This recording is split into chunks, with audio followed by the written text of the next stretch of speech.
가끔 이제 성격 검사나 기질 검사를 하고 나면 사람들이 주로 하는 질문들이 있습니다.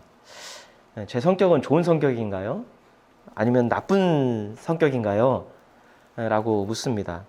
그때마다 좋은 성격이나 나쁜 성격은 없고 각자 성격과 기질이 갖고 있는 장단점이 다 있다라고 설명을 합니다. 그런데도 이 질문은 바뀌지 않습니다. 사람들의 생각이 잘 바뀌지 않습니다. 여전히 좋은가 나쁜가로 평가를 하려고 합니다. 여러분 질문 한번 해볼까요? 여러분 기질 중에 단점은 없고 장점만 가지고 있는 좋은 기질과 성격이 있을까요? 아니면 장점은 없이 단점만 있는 나쁜 점만 있는 기질이 있을까요? 또 우리가 보면은 사람에 대해서도 어떤 사람은 좋은 사람, 나쁜 사람으로 평가하려고 하는 경향이 있습니다. 물론 사람들을 유익하게 하고 선한 영향력을 끼치는 좋은 일을 하는 사람이 있습니다. 사람에게 해를 끼치고 꾸준히 사람들을 불편하도록 나쁜 일을 하는 사람들이 분명히 있습니다. 하지만 우리가 그냥 일상생활에서 같이 어울려 살아가면서 만나면서 우리가 사람에 대해서 대체적으로 내리는 좋다 나쁘다의 평가는 우리가 갖고 있는 생각이나 우리가 세운 기준에 따라 다 달라지는 거예요. 그래서 어떤 사람한테는 좋은데 어떤 사람한테는 나빠요. 여러분 질문 한번 해볼까요? 여러분 저는 좋은 사람인가요? 대답이 없네요. 아마 여기 있는 분들은 저를 좋은 사람이라고 생각하실 거예요. 아니면 어쩔 수 없고요. 아니라고 생각하신다면 지금까지 감췄던 것처럼 잘 이렇게 싫은 감정 내색하지 않으시면 됩니다. 근데 제가 목회를 하면서 좀 깨달은 게 있어요. 제가 제 나름대로 아무리 잘하고 바르게 하고 한다 하더라도 저를 싫어하는 사람은 반드시 있다라고 하는 거예요. 그러니까 어떤 분들은 저를 좋은 목회자가 아니라고 대놓고 이야기하는 분들도 있었으니까요. 근데 이상한 것은 다른 분들이 저를 좋게 평가하는 그 이유가 다른 분들에게는 저를 좋지 않게 평가하는 이유가 됐다라는 거예요. 그러니까 이게 좀 뭔가 기준이 다르구나 그런 생각을 했습니다. 그러면 제가 옳다고 생각하는 것이 틀릴 수도 있는 거고요. 아니면 상대방의 생각이 틀릴 수도 있고요. 아니면 그냥 제가 그냥 싫어서일 수도 있는 거예요. 다양하더라고요. 그리고 뒤에 돌아보니까 신자들은 다른 사람의 그리고 자신의 믿음에 대해서 좋은 믿음, 나쁜 믿음으로 평가하는 경향이 있습니다. 여러분 그러면 좋은 믿음, 좋지 않은 믿음으로 평가하는 그 기준이 어떤 건가요? 어떤 것을 기준으로 어떤 것을 잣대로 이것에 미치면은 좋은 믿음이고 어떤 것은 나쁩니다. 좋지 않은 믿음이다. 여러분 그걸 뭘로 평가할 수 있을까요? 대부분 평가하는 건 뭐죠? 예배 빠지지 않고 기도 열심히 하고 봉사 열심히 하면 좋은 믿음이다. 눈에 자주 띄어야 되는 거죠. 물론 좋은 믿음을 가질 가능성이 그런 사람들이 높기는 합니다. 하지만 겉으로 보이는 신앙생활을 열심히 하는, 소위 말해서 교회 생활을 열심히 하는 그 모습이 꼭 좋은 신앙이라고 여러분 우리가 단정적으로 이야기할 수 있을까요? 여러분 제 경험상 어떤 분들은요 정말 열심히 해요. 근데 그 이면에 나중에 알고 보니까 자신의 만족을 위해서 자신의 목적을 달성하기 위해서 누구보다도 열심히 하는 분들이 분명히 있습니다. 반대로 어떤 분들을 보면은요 예배에도 잘 빠지고요 예배 현장에 잘 나오지도 못해요. 교회 일에 거의 참여하지도 못합니다. 기도도 열심히 하지 않는 것 같습니다. 여러분 그러면 이 사람의 신앙은 좋지 않은 신앙일까요? 믿음이 좋지 않은 걸까요? 제가 아는 어떤 분은요 교회 생활이나 우리가 흔히 기준으로 삼는 예배나 기도와 같은 신앙적 행위는 잘 보이지 않아요. 그래서 다른 사람들이 볼 때 믿음이 있나 없나 의심이 드는데 대화를 해보면서 느끼는 것은 누구보다도 하나님 잘답게 살기 위해서 몸부림치는 분이 있어요. 그러면서 제게 드는 의문이 있습니다. 우리가 흔히 그 평가하는 신앙의 잣대, 좋은 신앙, 성숙한 믿음의 잣대가 과연 바르고 정당한 걸까? 우리가 그렇게 좋은 믿음, 나쁜 믿음을 평가할 수 있는 그런 분명한 바른 기준이 있을까? 그런 의문을 스스로 가져보게 되는 거죠. 오늘 본문의 말씀도 이런 의문과 반성을 갖고 한번 살펴보려고 합니다. 우리가 오늘 살펴본 이 말씀 우리가 잘 아는 비유잖아요. 이 본문의 흔히 제목은 뭐죠? 보통은 네 가지 밭의 비유 이렇게 우리가 알고 있습니다. 하지만 여러분 길가는 밭이 아니니까 네 가지 밭의 비유라기보다는 네 가지 땅에 대한 비유라고 보아야 하겠죠. 그래서 우리가 흔히 알고 있는 건 뭐죠? 이 네 가지의 밭을 통해서 하나님 나라의 말씀을 들은 어떤 신앙의 씨앗을 받은 사람들에게 어떤 반응과 결과가 나타나는지를 설명하는 것 같아요. 네 가지 땅은 사람들의 마음, 그리고 상황, 신앙, 그에 따른 대처, 그 결과에 따라 다양한 반응과 결과를 만들어낸다. 그러니까 우리가 보통 어떻게 해요? 너희들 좋은 밭이 돼야 된다. 그렇게 강조하고 있는 것처럼 보입니다. 하지만 이 비유는요, 정확하게 이야기하면 네 가지 밭의 비유가 아닙니다. 이 비유는요, 씨를 뿌리는 사람의 비유예요. 예수님이 그걸 분명히 언급하셨어요. 18절 말씀을 같이 읽겠습니다. 너희는 이제 씨를 뿌리는 사람의 비유가 무슨 뜻인지를 들어라. 예수님이 분명히 딱 집어서 얘기하세요. 네 가지 밭의 비유가 아니라 씨를 뿌리는 사람의 비유다라고 이야기를 하세요. 그러니까 중점은 뭐예요? 땅이 아니에요. 네 가지 땅, 이 결과 그게 아닙니다. 씨를 뿌리는 행위, 씨를 뿌리는 사람, 그게 이 비유의 포인트입니다. 땅의 상태와 결과도 무시할 수 없죠. 중요합니다. 하지만 이 비유의 핵심은 씨를 뿌리는 사람에게 있어요. 그것은 예수께서 오늘의 비유에 이어서 말씀하신 다음 비유, 바로 이어서 말씀하신 비유가 있습니다. 우리 마태복음 13장 24절인데요. 같이 읽겠습니다. 예수께서 또 다른 비유를 들어서 그들에게 말씀하셨다. 하늘나라는 자기 밭에다가 좋은 씨를 뿌리는 사람과 같다. 그러니까 예수께서 지금 계속 말씀하신 건 뭐예요? 씨를 뿌리는 거예요. 천국은 씨를 뿌리는 거다라고 말씀하는 거지 밭에 포인트가 있는 게 아닙니다. 그러니까 밭의 상태도 중요하지만 더 중요한 게 뭡니까? 뿌리는 거. 씨를 뿌리는 사람, 이게 더 중요하다고 말씀하는 거예요. 그런데 우리는 자꾸 포커스를 어디다 두려고 하죠?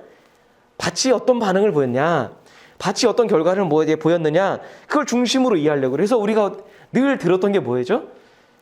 열심히 신앙생활하고 열심히 말씀을 듣고 헌신하고 해서 30배, 60배, 100배의 결실을 맺어야 된다. 우리는 그렇게 평가하려고. 그러다 보니까 밭이 보이는 상태, 그 결과에 따라서 어떻게 해요? 저기는 좋은 밭, 저기는 나쁜 밭. 저기는 좋은 신앙, 저기는 나쁜 신앙. 저기는 성숙한 신앙, 여기는 미숙한 신앙. 자꾸 그렇게 평가하려고 한다는 거예요. 그러니까 이 비유를 통해서 우리는 이 비유를 생각하면서 어떻게 해요? 누가 좋은 밭일까? 누가 나쁜 밭일까? 나는 좋은 밭일까? 좋은 밭이 되기 위해서는 뭘 어떻게 해야 되는가? 우리는 자꾸 그걸 평가하려고 합니다. 과연 예수께서 씨를 뿌리는 사람의 비유를 통해서 진정으로 무엇을 말씀하시고자 하는지 우리가 한번 살펴보고자 합니다. 요즘에야 구멍을 이렇게 파고 씨를 뿌리거나 씨를 다른 곳에서 키워서 모종을 하니까 원하는 딱 그 위치에 원하는 만큼의 수확을 대체적으로 거둘 수 있습니다. 하지만 파종법이 발달되지 않았던 과거에는 씨를 손에다 쥐고 뿌렸습니다. 저도 어렸을 때 일부 밭에서는 그렇게 하는 걸 봤던 것 같아요. 여기 저기 다니면서 뿌립니다. 그리고 밭은 지금 우리가 보고 있는 이런 것들처럼 경계도 명확하고 돌도 없이 잘 일구어진 정리가 된 밭이 아니에요. 밭 경계도 명확하지 않고요. 밭 중간중간에 돌과 바위도 있고요. 그리고 가시덤불도 있어요. 특히 팔레스타인의 지역의 밭들은 대체적으로 그래요. 그러니까 명확하지 않아요. 그러다 보니까 이게 씨를 뿌리면 어떻게 됩니까? 내가 원하는 그 위치에 떨어지기도 하지만 어떤 것은 길가에 떨어지기도 하고 어떤 것은 바위가 있는 곳에 떨어지기도 하고 어떤 것은 가시덤불에 뿌옇게 떨어지기도 하는 거예요. 그런데 이렇게 성질이 다른 밭들이 다 따로 있는 게 아니에요. 한 밭에 한 공간 안에 있다라고 하는 거예요. 이런 배경을 두고 우리가 이 비유를 이해해야 되는 거죠. 어떤 사람이 자기 밭에다가 씨를 뿌리러 나갔습니다. 손에 쥔 씨를 던지듯 쫙 뿌리다 보니까 어떤 씨들은 비유에 나와 있듯이 어떻게 해요? 길가에 떨어집니다. 길가에 떨어진 씨들은 어떻게 됩니까? 새들이 떨어지는 족족 와서 다 쪼아 먹는 거예요. 그리고 어떤 씨들은 밭에 떨어지기는 했습니다. 그런데 그 밭 안에 있는 흙이 얕은 돌이 많은 지역에 떨어진 거예요. 그래서 흙이 조금 있으니까 뿌리를 좀 나기는 했어요. 뿌리를 내리기는 성공을 했는데 돌이 있다 보니까 깊게 내리지 못합니다. 그러다 보니 해가 뜨자마자 안타깝게도 바로 말라버렸습니다. 또 어떤 씨들은 밭 중간에 있는 가시덤불에 떨어졌어요. 흙도 있고 처음에는 가시덤불도 작았기 때문에 잘 자랐습니다.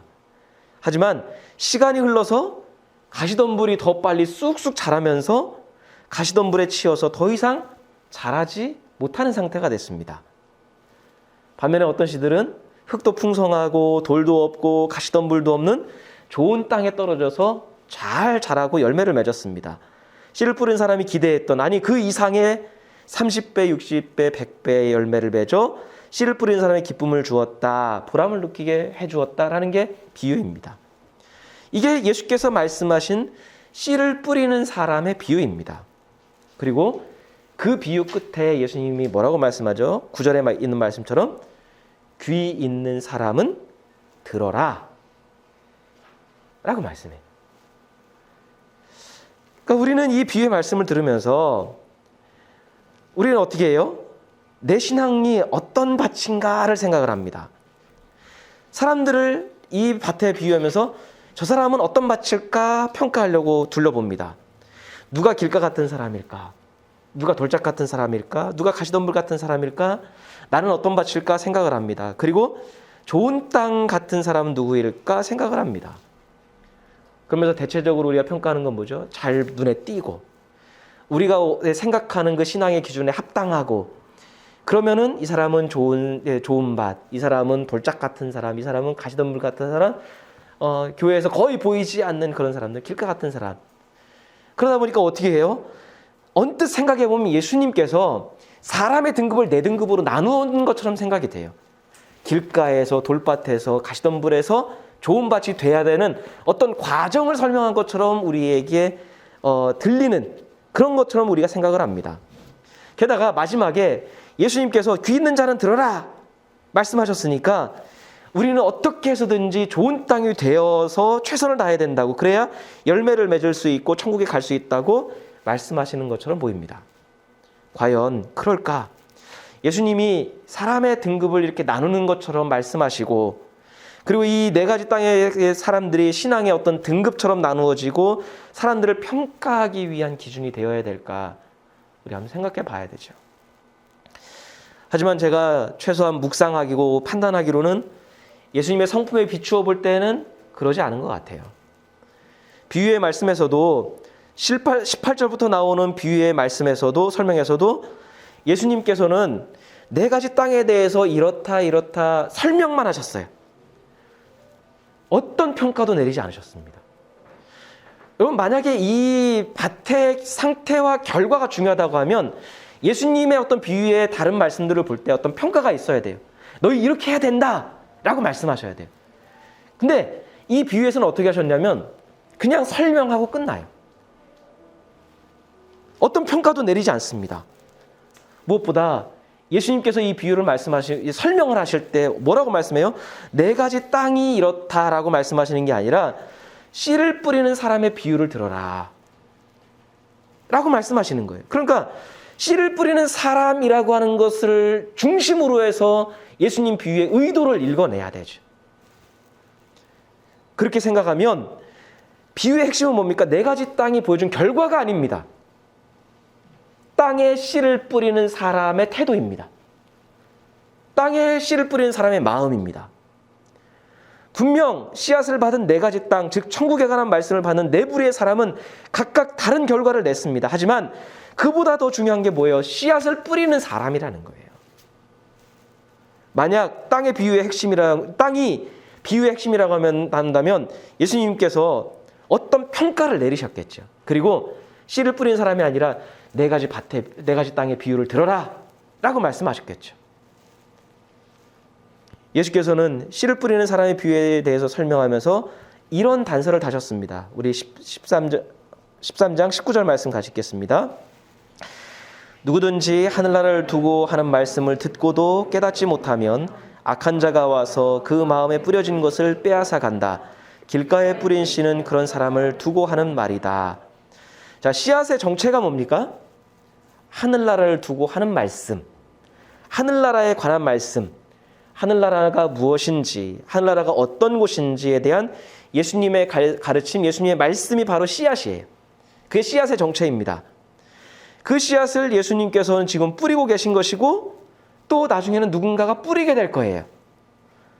그런데 그 하늘나라에 관한 말씀을 듣고 뭐예요? 깨닫지 못하면, 깨달음이 중심입니다. 악한 자가 와서 그 마음에 뿌려진 것을 빼앗아 간다라는 거예요. 반대로 말하면 뭐죠? 듣고 깨달으면, 하늘나라가 뭔지를 알게 되면 뿌려진 하늘나라에 관한 씨앗을 누구도 빼앗지 못할 것이다 라는 말씀이에요. 다시 정리하면 씨앗은 하늘나라에 관한 말씀이고 하늘나라에 관한 말씀을 깨닫는 여부에 따라서 그 삶 속에 하나님 나라를 경험할 수, 소유할 수도 있고 빼앗길 수도 있다는 것이 이 비유의 의미입니다. 그래서 그것을 예수님께서 부연 설명을 하시죠. 길가에 뿌린 씨는 뭐예요? 하나님의 나라에 관한 말씀을 듣기는 들었어요. 그런데 뭐예요? 들었는데 못 깨닫는 거예요. 도저히 모르겠어요.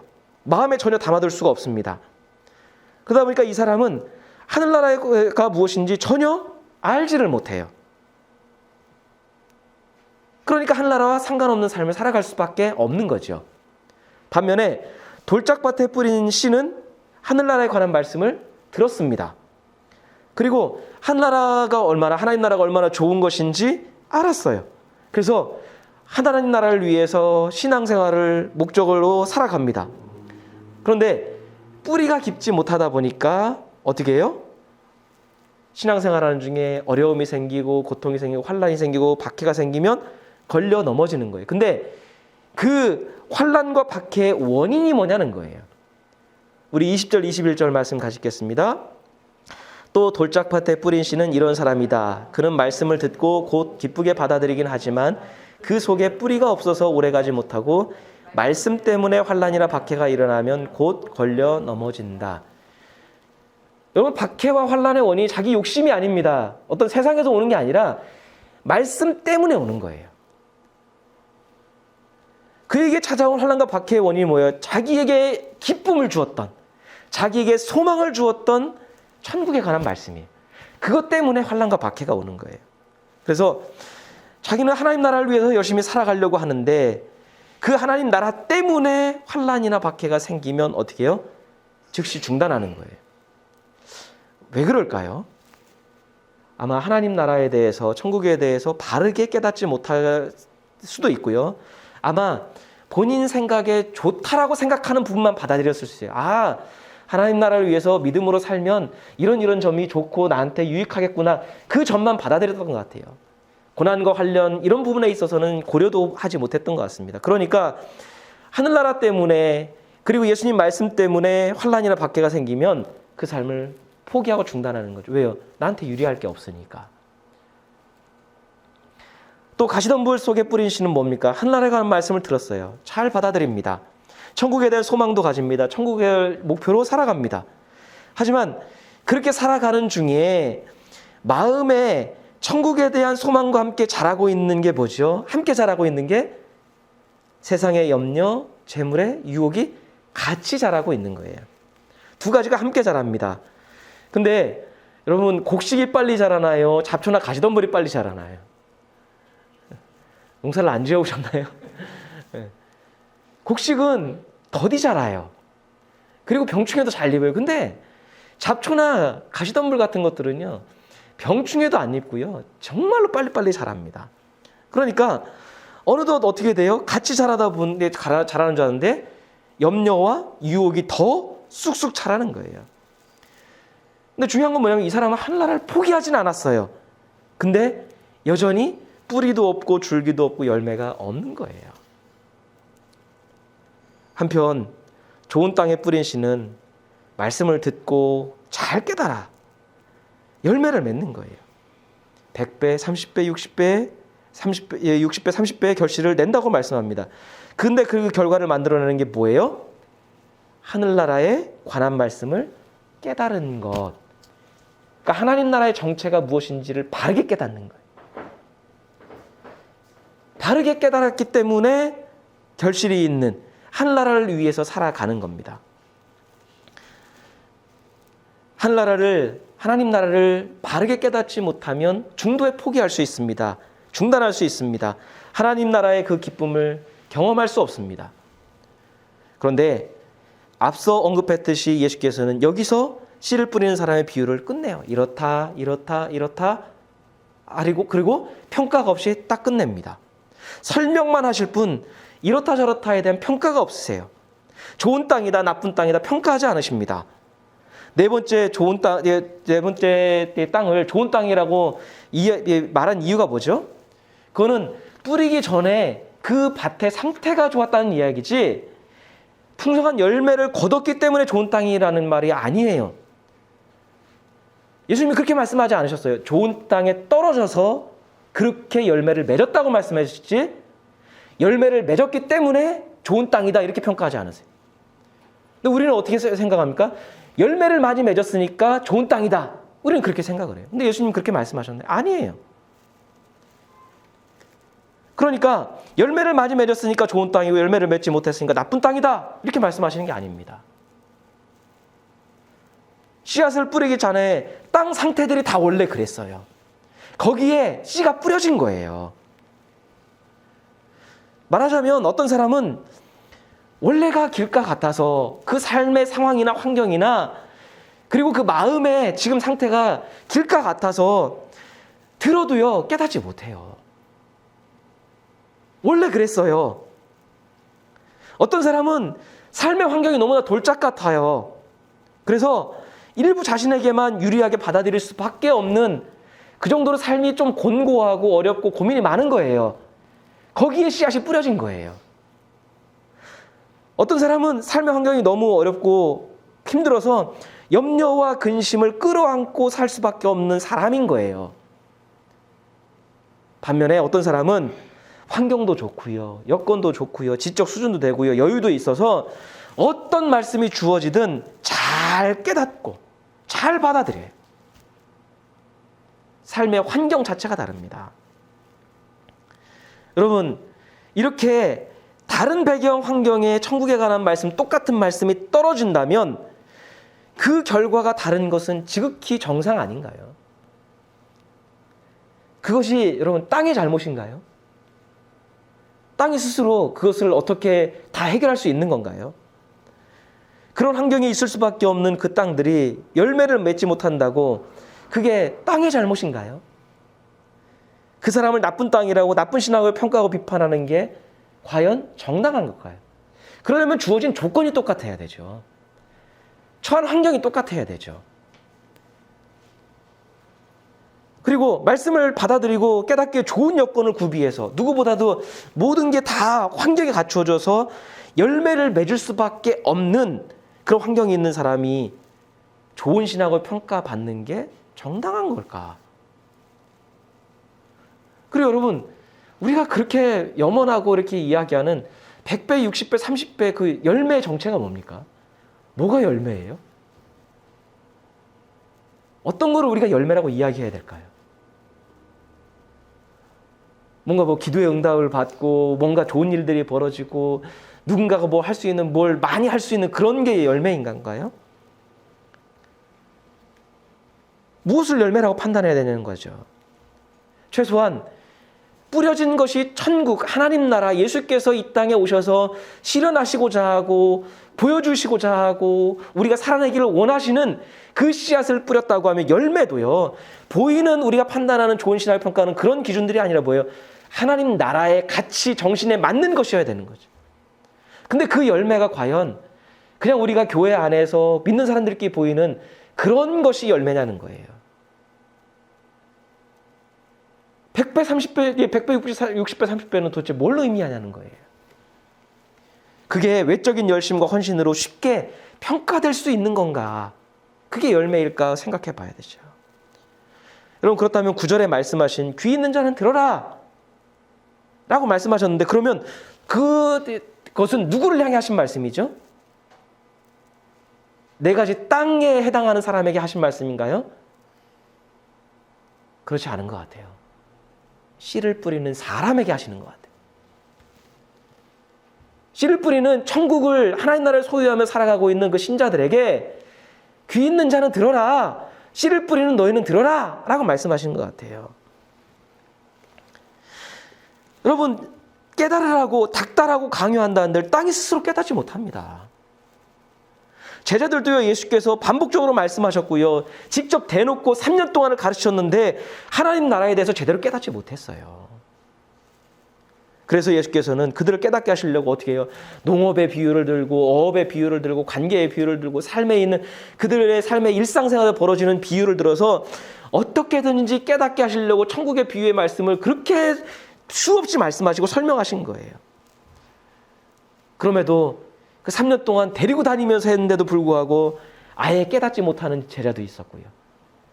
어떤 일은 어려워지면 포기하는 사람도 있고요. 어떤 사람은 결실하지 못하는 사람도 있었습니다. 그런데 씨를 뿌리는 원래 사람이었던 예수님은 어떻게 해요? 좋은 밭, 나쁜 밭 가려서 여기는 잘 가꾸고 여기는 포기하고 그러셨나요? 그렇게 하지 않으셨죠. 밭의 반응에 상관없이, 사람들이 보여주는 반응에 상관없이 어떻게 하셨습니까? 그들에게 계속 하나님 나라의 씨앗을 계속 그냥 뿌리신 거예요. 밭의 반응에 따라서 태도와 그들을 향한 그 반응을 다르게 보이신 게 아니라 예수님은 그냥 뿌리셨어요. 그러니까 귀를 기울여 드려야 되는 사람은 땅들이 아니라 씨를 뿌리는 사람인 거예요. 장차 하나님 나라를 위해 살아가야 될 그들 제자들이 귀를 기울여 드려야 됩니다. 그래서 그들이 먼저 하나님 나라의 진정한 실체가 뭔지, 하나님 나라의 정체가 도대체 뭔지 그것을 경험하고 깨달아야 되는 거예요. 그래야 그들도 씨를 뿌리는 자가 되어서 어떤 땅이든, 어떤 땅의 상태가 어떻든, 땅이 어떤 결과를 내든 포기하지 않고 천국의 씨앗을 그냥 뿌리는 거예요. 천국은 좋은 밭이 되는 게 아니라 씨를 뿌리는 거예요. 길가가 되고 돌밭이 되고 가시덤불이 우거지는 것이, 그런 환경 속에 사는 것이 그 사람들의 잘못인가요? 때로는 사회 환경이, 삶의 환경이, 사람들이 그들을 그 환경 속에 몰아넣고 그리고 그렇게 살아갈 수밖에 없는 삶 속에 살아가는데, 그 가운데서 우리가 원하는 어떤 신앙의 기준으로 살아내지 못한다고 해서 그들을 길가 같은 사람이다, 돌짝 같은 사람이다, 가시덤불 같은 사람이다, 우리가 스스로 이야기할 수 있냐는 거예요. 그걸 한번 우리가 생각해 봐야 되죠. 어쩔 수 없이 그런 어렵고 고통스러운 환경에 처한 그들의 잘못인가요? 씨를 뿌리는 사람은 땅이 열매를 맺지 못한다고 해서 그 땅을 버려두지 않습니다. 열매를 맺지 못하는 땅이 나쁜 땅이라고 포기하지 않습니다. 열매를 맺는 좋은 땅에만 씨앗을 뿌리지 않아요. 어떻게든지 본인에게 주어진 밭이 있으면 어떻게 하죠? 그 밭을 어떻게든지 일구려고 해요. 돌도 치워가면서, 가시덤불도 제거해 가면서, 그것이 씨를 뿌리는 사람의 자세이어야 되고 마음이어야 한다는 것을 보여주시는 거죠. 우리가 하나님 나라를 위해 살다 보면, 그 씨앗을 뿌리다 보면 다양한 반응과 결과를 분명히 만나게 될 겁니다. 그때마다 저 사람은 좋은 사람, 저 사람은 나쁜 사람의 평가를 하게 되면 우리가 어떻게 될까요? 어느 순간에 하늘나라를 위해 살아가는 씨를 뿌리는 삶을 중단하게 될 거예요. 왜요? 결과가 우리가 원하는 만큼 주어지지 않거든요. 내가 원하는 반응이 나오지 않거든요. 근데 우리가 상식적으로 생각해도 좋은 땅, 나쁜 땅은 땅 스스로가 만들어낼 수 있는 게 아니잖아요. 땅은 그럴 능력이 없어요. 누가 만들어냅니까? 씨앗을 뿌리는 사람이 그 땅의 상태를 자꾸 일구어 가는 거잖아요. 농부는 땅을 원망하거나 땅을 평가하지 않습니다. 오히려 자신의 노력과 자신의 마음을 탓할 거예요. 그리고 어떻게 일구어 갈지 땅에 대한 미래에 대한 소망을 가질 겁니다. 예수께서는 이 비유를 통해서 우리에게 그것을 가르쳐 주시는 거예요. 어떤 사람은 네가 뿌리다 보면 길가 같은 사람도 있을 거다. 어떤 사람은 돌짝 같은 반응을 보이는 사람도 있을 거다. 어떤 사람은 가시덤불 같은 사람도 보이는 사람도 있을 거다. 어떤 사람은 좋은 땅이 어떤 그런 결과를 내는 사람도 있을 거다. 근데 좋은 땅만 보지 말고 나머지 땅에도 씨를 뿌려야 되는 것이다 라고 말씀하시는 거죠. 예수께서도 그런 우리들에게 끝까지 포기하지 않고 천국의 씨앗을 뿌리시다가 십자가에서 죽으신 거예요. 우리의 신앙의 길도 뿌리는 것이지 평가하는 게 아닙니다. 좋은 땅이 아니면 여러분 나쁜 땅인가요? 좋은 신앙이 아니면 나쁜 신앙인 건가요? 최소한 이 비유에서 예수님은 그렇게 말씀하지 않으세요. 좋은 땅이 아니면 나머지는 안타까운 땅인 거다. 기다려야 되고 일구어야 되고 돌보아야 될 땅인 거다. 씨를 뿌리려면 그 마음을 가져야 된다. 말씀하시는 거죠. 우리는 과연 지금 어떻게 씨를 뿌리고 있을까요? 씨를 뿌리는 삶을 계속해서 살아내고 있을까요? 아니면 밭이 좋은 반응을 보이지 않아서 중단했을까요? 우리 같이 기도하겠습니다.